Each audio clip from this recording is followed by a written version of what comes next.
सभा में उपस्थित आप सभी का वंदन नंदन अभिनंदन करती हूँ। कुछ बोलूं उससे पहले मैं आज के इस कार्यक्रम की मुख्य संयोजका सीमा जाट जी और उप संयोजिका नर्मदा एकता जी और गिरजा त्रिपाठी जी का मैं दिल से हार्दिक नंदन वंदन अभिनंदन करती हूँ। इतनी महिलाओं की उपस्थिति ये दर्ज करा रही है कि उनकी मेहनत कितनी अच्छी सफल हुई है। इसके लिए मैं इन तीनों को साधुवाद करती हूँ और अभिनंदन करती हूँ। आज हम यहाँ एक बहुत ही महत्वपूर्ण विषय पर चर्चा करने के लिए एकत्रित हुए हैं। भारत के निर्माण में भारत की भूमिका, भारत के निर्माण में महिलाओं की भूमिका। धरती के इस छोर से उस छोर तक, धरती के इस छोर से उस छोर तक मुट्ठी भर सवाल लिए मैं दौड़ती हाँफती भागती तलाश रही हूँ सदियों से निरंतर अपनी जमीन, अपना घर और अपने होने का अर्थ। भारतीय समाज में नारी की स्तुति को बखूबी बयान करती निर्मला जी की ये पंक्तियां पूरे समाज की व्यवस्था पर प्रश्न चिन्ह खड़ा करती है।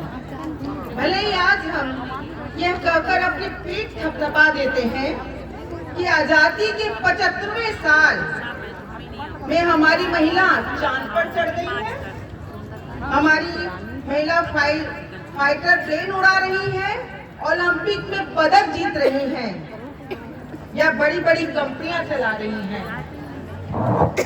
या राष्ट्रपति बनकर देश की बागडोर संभाल रही है। लेकिन व्यवहारिक तौर पर देखिए तो ये संख्या अंश मात्र है। समाज का एक बड़ा तबका आज भी सामाजिक बंधनों की बेड़ियों को पूरी तरह तोड़ नहीं पाया। उनका अपना अलग अस्तित्व नहीं है। इसलिए जानना बहुत जरूरी है कि तेजी से विकास के पथ पर अग्रसर भारत में शैक्षणिक, सामाजिक, मानसिक और राजनीतिक स्तर पर महिलाओं ने अब तक कितनी दूरी तय की है।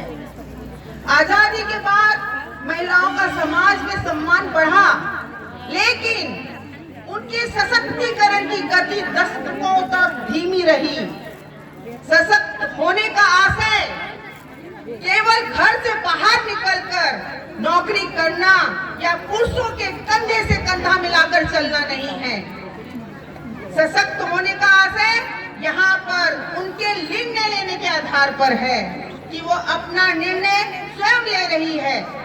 इसके लिए उसे आर्थिक रूप से सशक्त होना जरूरी है। और आर्थिक रूप से सशक्त कब होगी महिला? जब यदि आर्थिक रूप से वो स्वतंत्र हो तो वो कभी भी सशक्त हो सकती है। महिलाओं का आर्थिक रूप से सशक्त होना उनके पूरे भविष्य को तय करता है। इसके लिए हमारे माननीय प्रधानमंत्री नरेंद्र मोदी जी के नेतृत्व में केंद्र सरकार ने देश में उद्यमिता को बढ़ावा देने के लिए कई योजनाएं शुरू की है।